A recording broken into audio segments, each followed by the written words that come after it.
ऐसे बेटे को पैदा करने से ही सदगति होगी।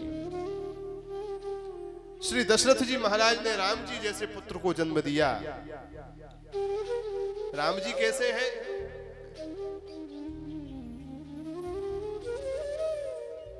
बोले सब प्रिय सब पुर लोग सुखारी, रामचंद्र मुखचंद निहारी। राम जी को देख करके सब सुखी हैं, सब मस्त हैं। दशरथ जी ने राम जी जैसे पुत्र को जन्म दिया और राम जी जैसे पुत्र को जन्म देने के बाद दशरथ जी को क्या मिला? गोस्वामी जी ने कहा, जियन मरण फल दशरथ पावा, जियन मरण फल दशरथ पावा, जियन मरण फल दशरथ पावा, जियन मरण फल दशरथ पावा। जीने का और मरने का जो फल है वो दशरथ जी ने पा लिया। अंड अनेक अमल जस छावा, अंड अनेक अमल जस छावा, अंड अनेक अमल जस छावा, अंड अनेक अमल जस छावा, जियन मरण फल दशरथ पावा, जियन मरण फल दशरथ पावा, दशरथ पावा, दशरथ पावा। श्री दशरथ जी ने जीने का और मरने का फल पा लिया। कैसे पा लिया? गोस्वामी जी ने अगले चौपाई में भी कहा,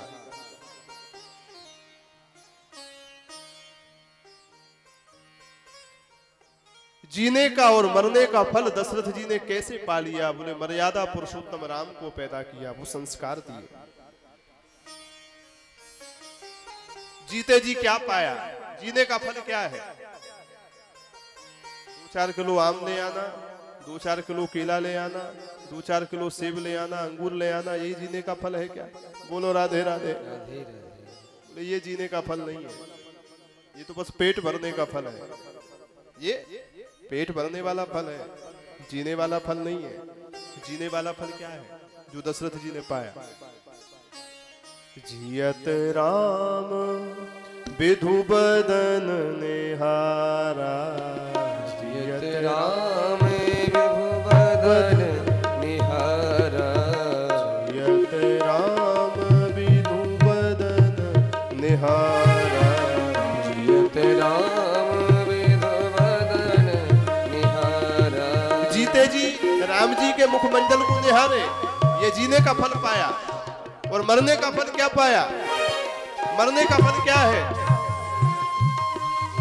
गोस्वामी जी कह रहे, राम विरह दुख मरण सवारा, राम विरह दुख मरण सवारा, राम विरह दुख मरण सवारा, राम विरह दुख मरण सवारा, जियत राम विधु बदन निहारा, जियत राम विधु बदन निहारा। ये जीने का और मरने का फल है। जीने का फल है राम जी के मुखमंडल का दर्शन। इसलिए माता कैकेयी से बार बार दशरथ जी ने कहा, जीवन मोर राम बिनु नहीं, जीवन राम दरस आधीना। राम जी के दर्शन से ही, राम जी से ही मेरा जीवन है। ये जीने का फल है। और मरने का फल क्या था? राम राम कही राम कही राम, राम कही राम, तनु परिहर रघुबर बिरह, राव गयो सुरधाम। ये मरने का फल है। हो सकता है भगवान मरते समय हमारे सामने ना हो, जैसे दशरथ जी के सामने नहीं थे, परंतु मरते समय राम जी सामने ना हो, पर राम जी के मुख का नाम ही हमारी जीभ पर हो, मुख में हो, बस वही मरने का फल है। राम नाम लेकर के दशरथ जी की सदगति हुई। तो बिना बेटे की सदगति नहीं। बेटे को इंजीनियर बनाओ, बेटे को डॉक्टर बनाओ, जो बनाना हो सो बनाओ, लेकिन अपने बेटे को धार्मिक जरूर बनाओ, संस्कार युक्त जरूर बनाओ, भगवान का भक्त जरूर बनाओ।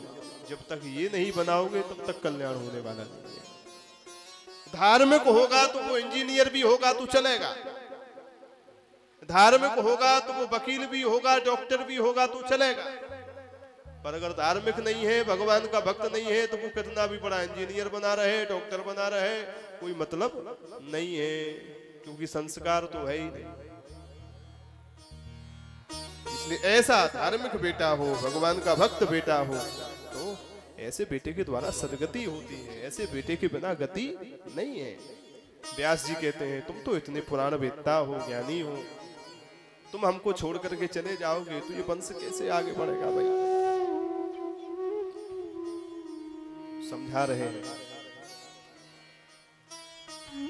सुखदेव जी बोले, नहीं पिताजी, आप इतने बड़े वेदों के ज्ञानी होने के बाद, शास्त्रों के पुराणों के रचयिता होने के बाद भी मोह में क्यों फंस रहे हैं? मेरे को भजन करने के लिए जाने दीजिए। और आप नहीं मान रहे हैं तो कुछ तत्व का ज्ञान दीजिए। व्यास जी बोले, ठीक है, हम तुमको ज्ञान देते हैं। क्या सुनाएंगे? व्यास जी ने कहा, श्रीमद् देवी भागवत महापुराण की कथा सुनाएंगे।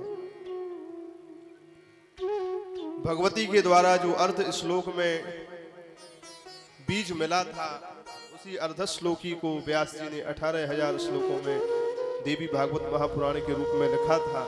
उसी को श्री सुखदेव जी को, अपने पुत्र को सुनाया, अध्ययन कराया। सूत जी कहते हैं, जब सुखदेव जी को सुना रहे थे उस समय हम भी बैठे थे, तभी हमने भी सुना और सीखा, वही मैं सुना रहा हूं।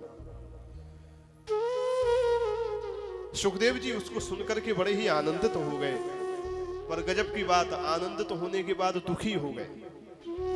बोलो राधे राधे। दुखी क्यों हो गए? बोले, दुखी इसलिए हो गए कि सुखदेव जी के मन में आवे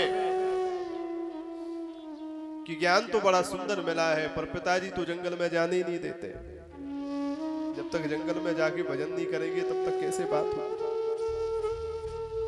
व्यास जी से कहा, हमको आज्ञा दीजिए। व्यास जी बोले, लो, ऐसो ज्ञान दे दियो, फिर जंगल में भागे। बोले, बेटा, अगर मन पर विजय प्राप्त जीव कर ले, इंद्रिय निग्रह हो जाए, तो फिर घर में ही अच्छा भजन हो जाता है। सत्यता है। अगर जीव मन पर विजय प्राप्त कर ले तो घर ही जंगल बन जाता है।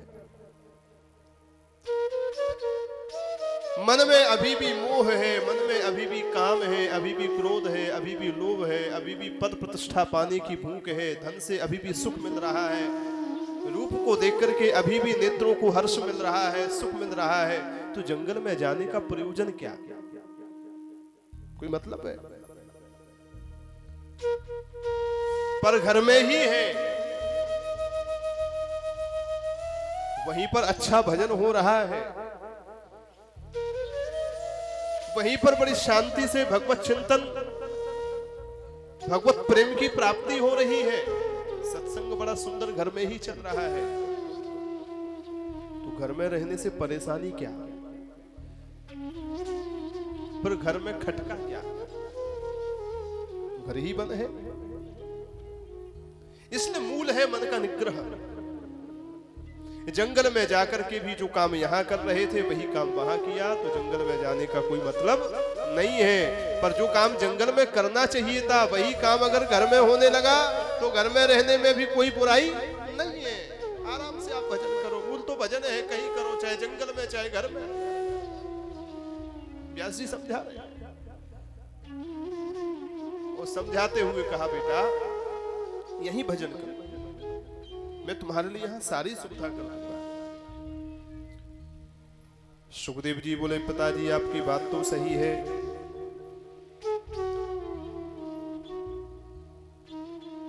पर मैं घर में कैसे भजन करूं, कैसे इंद्रियों का मन का निग्रह हुए, ये समझाइए।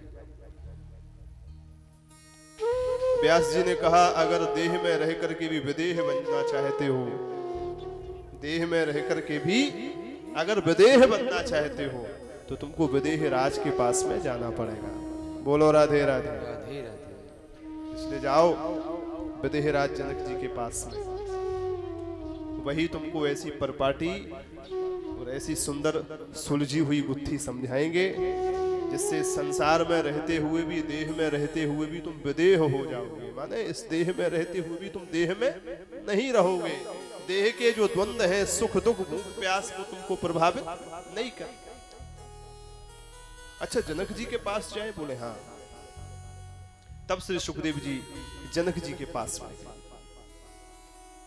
जनक जी के पास में जाकर के श्री सुखदेव जी महाराज ने सुंदर गुत्थी अपने प्रश्नों की जिज्ञासा करी है। अब सुखदेव जी को अभी जनक जी के पास में चलने दो। थोड़ा समय नहीं लगा सुखदेव जी को जनक जी के पास पहुंचने में। पता है कितना समय लगा? देवी भागवत के अनुसार देखें तो व्यास जी ने वर्णन किया है 3 वर्ष लगे। कितना समय लगा? 3 वर्ष। पैदल गए महाराज, हेलीकॉप्टर में उड़ के ना गए, पैदल पैदल गए। सुमेरु पर्वत से जनकपुरी की यात्रा करी, 3 वर्ष लग गए। समस्त पर्वतों को लांघते लांघते, नदियों की परिक्रमा, नदियों के किनारे चलते चलते चलते चलते, पैदल पैदल बड़ा परिश्रम करते करते सुखदेव जी को 3 साल लगे सुमेरु पर्वत से जनकपुरी पहुंचने। उपदेह राज तू जनक है, केवल ब्रह्म ज्ञानी ही नहीं है, राम जी के परम भक्त भी हैं।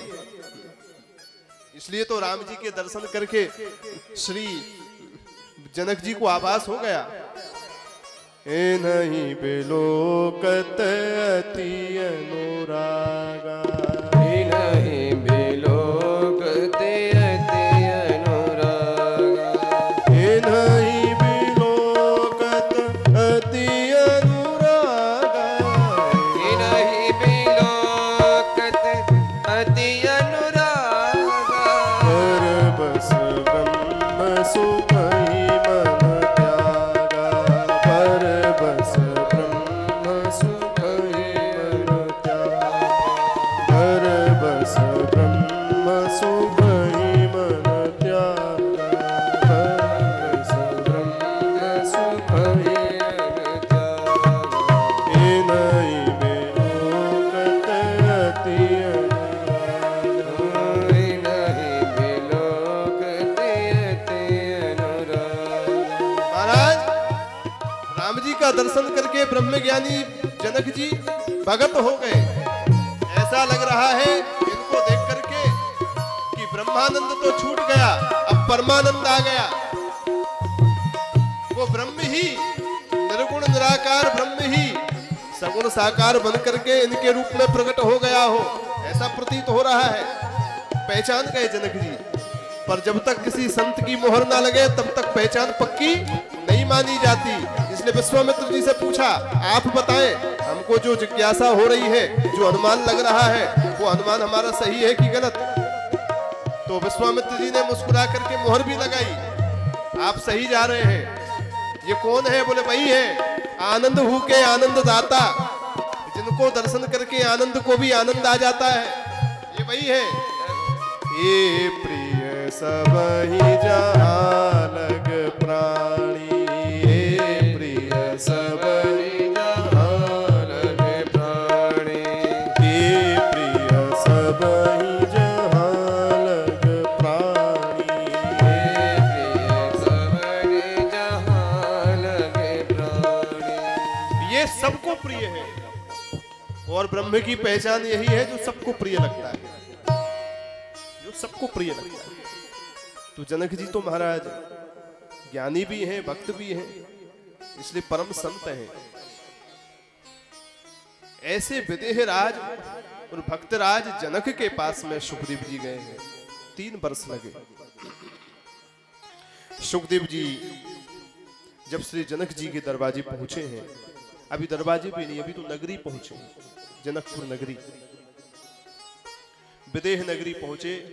तो महाराज नगर के जो जैसे किले के चारों ओर दीवार होती है, तो महल में तो बाद में पहुंचोगे, पहले किले की ही 4 दीवारी के दरवाजे से भीतर जाना पड़ेगा। ऐसे ही जनकपुरी का जो मुख्य परकोटा था। उस परकोटे पर द्वारपाल खड़े थे। द्वारपालों ने सुखदेव जी को जब देखा तो दंडवत प्रणाम करके पूछा, महाराज आप कौन हैं, कहां से आए हैं, आपके आने का प्रयोजन क्या है, किससे मिलना चाहते हैं। जैसे ही इतना सुना सो सुखदेव जी का दिमाग खराब हो गया। बोलो राधे राधे। उनने पूछा और सुखदेव जी का मूड खराब। राम राम, हमारे पिताजी ने हमको ठग लिया। 3 साल से पैदल चलते हुए आ रहे हैं, इतने बड़े बड़े पर्वतों को नदियों को लांघते हुए आ रहे हैं। 3 वर्ष से इतना परिश्रम किया, सारा परिश्रम बेकार हो। मन में ऐसे भाव आने लगे। क्यों? सुखदेव जी मन में विचार करने लगे, पिताजी तो कह रहे थे कि आप विदेह राज के पास हम तुमको भेज रहे हैं। वो विदेह राज हैं। विदेह राज कौन?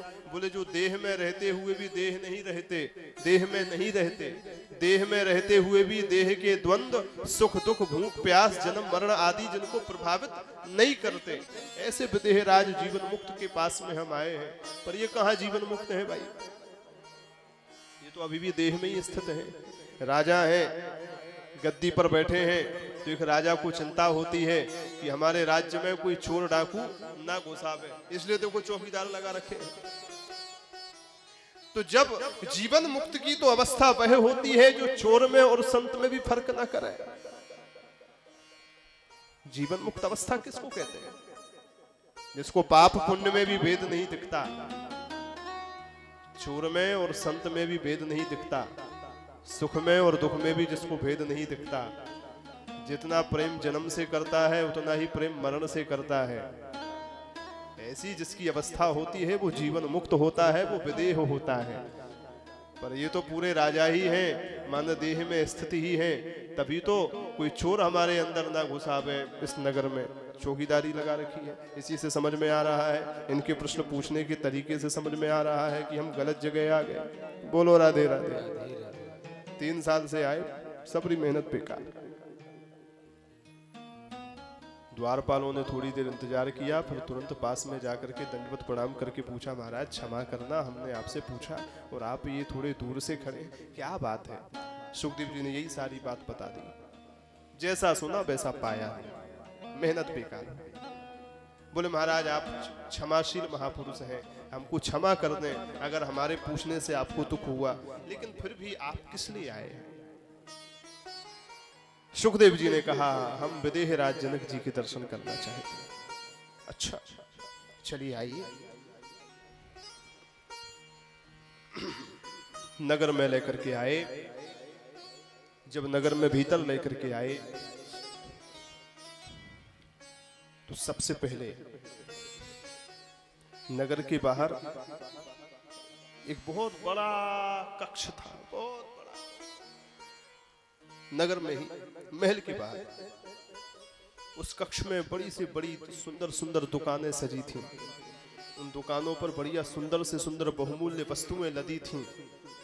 बड़े बड़े धनाढ्य लोग उन वस्तुओं को खरीद रहे थे। सुखदेव जी को उस मार्ग से, उस कक्ष से लेकर के गुजरते हुए ले जाते हुए लेके गए वहां से, बीच में से। पर सुखदेव जी ने उन दुकानों को, उन संपत्ति को, उन धन की संपत्ति की वस्तुओं को देखा तक नहीं, दृष्टि भी नहीं उठाई। ये परीक्षा है। ये क्या है? परीक्षा है। सुखदेव जी की परीक्षा हो रही है। विदेह राज के पास में ऐसे ही नहीं जाया जा सकता। पहले आपकी पूरी, प्रधानमंत्री जी से मिलना हो तो 10 दरवाजे से गुजर के जाना पड़ेगा, 10 बार चेकिंग होगी, उसके बाद पहुंचो।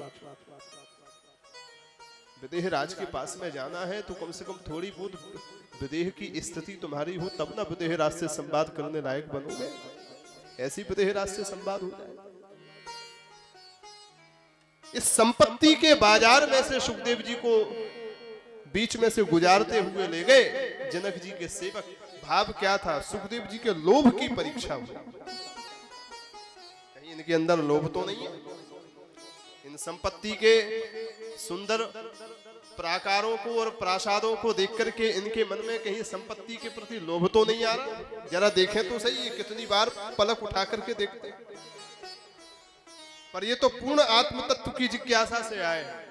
ये तो पूर्ण विदेह बनने की भावना से आए हैं, इसलिए एक बार भी नजर उठा करके देखा नहीं, बस सीधे चलते रहे भगवान का ध्यान करते। ये प्रथम पड़ाव पार किया।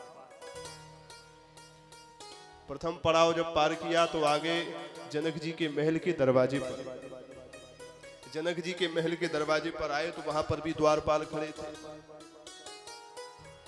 द्वारपालों ने पूछा आपको किससे मिलना है? सुखदेव जी ने कहा हमको श्री विदेह राज के दर्शन करने हैं। बोले तो आप यहाँ खड़े हो जाएं, जैसे ही वहां से बुलावा आएगा हम आपको बुला देंगे। सुखदेव जी वहीं पास में ही थोड़ी दूर खड़े हो गए। कैसे खड़े हो गए? सूत जी कहते हैं ऋषियों स्तंभवत, जैसे कोई खम्मा खड़ा रहता है ऐसे स्तंभवत खड़े हो गए। खंबा खड़ा है, धूप आ रही है तो धूप सह रहा है, ठंडी है तो ठंडी सह रहा है, बरसात हो रही है तो बरसात सह रहा है। ऐसे ही न धूप की चिंता, न बरसात की चिंता, न शीत की चिंता, धूप शीत और बरसात को सहते हुए बाहर ही खड़े रहे खंबे के समान। वो न जाने कितने दिनों तक खड़े रहे। बोलो राधे राधे। द्वारपाल देखते हुए भी बुलाते नहीं और सुखदेव जी देखते हुए भी इशारा करते नहीं कि कब बुलाएंगे, इतना समय हो गया, कब बुलाएंगे। चुपचाप खड़े। ये क्या है? बोले ये क्रोध की परीक्षा हुई। इतनी देर इंतजार कराने के बाद महात्मा के अंदर क्रोध आता है कि नहीं? कि पागल समझ रखा है, यहाँ धूप में बरसात में खड़े हैं और इतने बिजी हैं कि बुला ही नहीं रहे। ये क्रोध की परीक्षा है। इनका क्रोध पर नियंत्रण कितना है? पर नहीं कहा, खड़े हैं तो खड़े हैं खंबे के साथ। आपके घर के आंगन में कोई खंबा हो, 50 साल बीत गए हो, वो कभी आपसे बोल करके कहा कि इतनी धूप आती है, इतनी बरसात आती है, बीच में खड़े हैं, हमको भी भीतर ले चलो भाई। बोलो राधे राधे। स्तंभवत खड़े रहे, नहीं बोल। क्रोध की परीक्षा हुई और जब क्रोध की परीक्षा में भी पास हो गए तब द्वारपाल खुद ही आए। महाराज चलो बुलावा आया है, माता ने बुलाया है। बोलो राधे राधे। बुलावा आया है, चलिए। भीतर लेकर के गए और जब भीतर गए महाराज तो इतना सुंदर कक्ष कि स्वर्ग की शोभा और स्वर्ग का सुख भी उस कक्ष में फीका लगा। ऐसा कक्ष, बड़ा कक्ष। और उस बड़े से कक्ष में महाराज सुंदर सुंदर वारांगनाएं, सुंदर सुंदर अप्सराएं, सुंदर सुंदर स्वर्ग की अप्सराओं के सौंदर्य को भी मात देने वाली सुंदर सुंदर तरुणियां, युवतियां वहां पर विराजमान थी। उस कक्ष में ले जाकर के सैनिकों ने भेज दिया और दरवाजा बंद कर दिया। बोलो राधे।